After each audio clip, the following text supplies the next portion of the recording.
কল্যাণীতে ধুন্ধুমার, BJP কর্মীদের মারধর করা হয়। মারধরের অভিযোগ তৃণমূলের বিরুদ্ধে। ইতিমধ্যেই ৩ জন বিজেপি কর্মী আহত হয়েছেন বলেই খবর পাওয়া যাচ্ছে।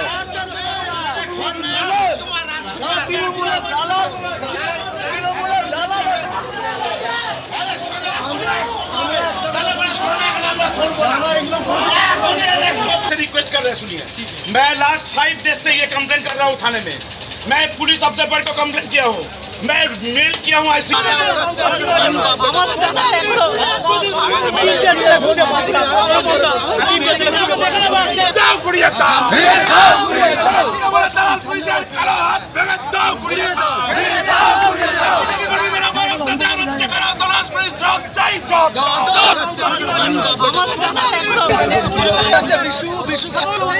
কল্যাণীতে কেন এই ধুন্ধুমার পরিস্থিতি? বিজেপি ঠিক কি অভিযোগ করছে? তৃণমূলের বা কি বক্তব্য আমরা জানবো আমাদের প্রতিনিধি সুজিত মণ্ডলের কাছ থেকে। সুজিত, দেখো দেবস্মিতা, বিজেপি কর্মীদের মারধরের অভিযোগ উঠেছে তৃণমূলের বিরুদ্ধে এবং এই ঘটনায় কিন্তু রীতিমতো আহত হয়েছেন ৩ জন বিজেপি কর্মী এবং গতকাল রাতেই কিন্তু এই বিষয়টা নিয়ে ব্যাপক উত্তেজনা ছড়িয়ে পড়ে এবং পরে থানা ঘেরাও করে বিক্ষোভ কর্মসূচি পালন করে কিন্তু বিজেপির তরফ থেকে। এবং সেখানে উপস্থিত ছিলেন কল্যাণীর যিনি বিজেপি প্রার্থী তিনি স্বয়ং এবং তার কর্মী সমর্থকরা। এবং যেটা বিজেপির তরফ থেকে অভিযোগ করা হচ্ছে যে গতকালকে রাত্রিবেলায় কল্যাণীর শহীদপল্লী এলাকায় কয়েকজন বিজেপি কর্মী তারা একটি মাঠের মধ্যে ছিলেন।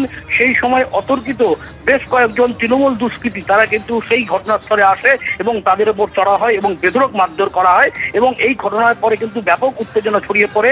পরে দোষীদের গ্রেপ্তারের দাবিতে কিন্তু কল্যাণী থানা ঘেরাও করে তারা বিক্ষোভ দেখায় বিজেপির কর্মী সমর্থক এবং কল্যাণী বিধানসভার যিনি বিজেপি প্রার্থী রয়েছেন অনুপম বিশ্বাস।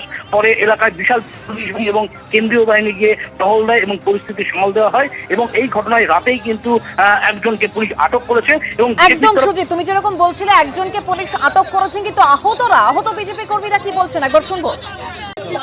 বাড়িতে ছিলাম, প্রত্যেকটা বাড়িতে ঢুকে তৃণমূলের গুন্ডা বাহিনী বাইরের থেকে নিয়ে এসে, যাদেরকে আমরা ম্যাক্সিমাম চিনি না, কিছু লোককে চিনি, এরকম কার্তিক, বিশু, শেখর বুড়ো যায় পাটের দায়িত্ব আছে, এরকম কিছু কিছু আর মস্তান আছে যেগুলো মাতলামি করে সিপিএমের বলে আমাদের মেরেছে, তৃণমূলের মারা মেরেছে, এখনো মারছে। তাদের নিয়ে সেসব যন্ত্রপাতি হাতে, লাঠি, অস্ত্র সব কিছু ছিল তাদের হাতে।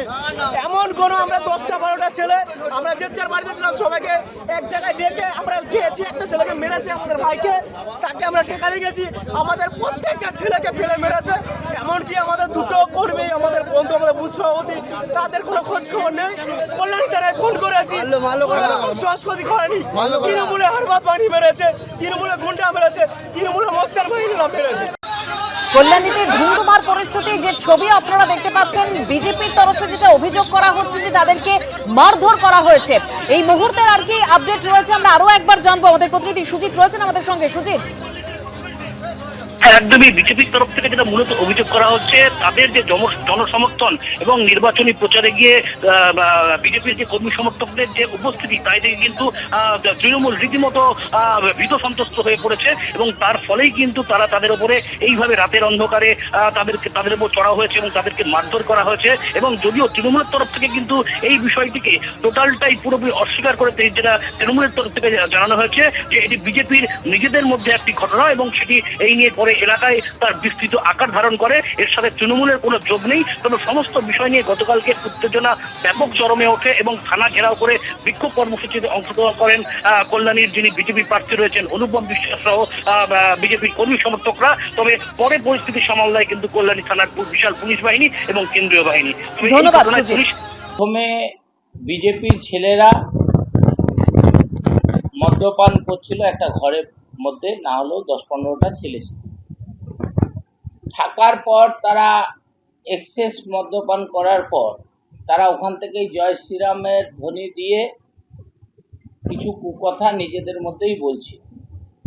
প্রথম তাদের ঝামেলা নিজেদের মধ্যেই হয়, হওয়ার পরে ঝামেলা স্প্রেড করে যায়, পুরো এলাকাগতভাবে হয়ে যায়। নেশাগ্রস্ত অবস্থায় থাকার কারণে ওরা বুঝতে পারছিল না ওরা কি করছে। তখন মারপিট হয়, এটা আমি স্বীকার করছি।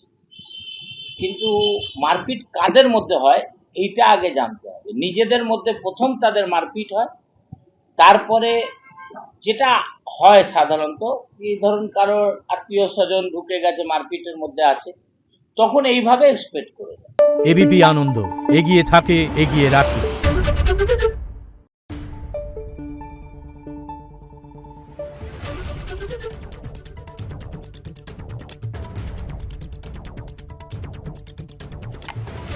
Thank you.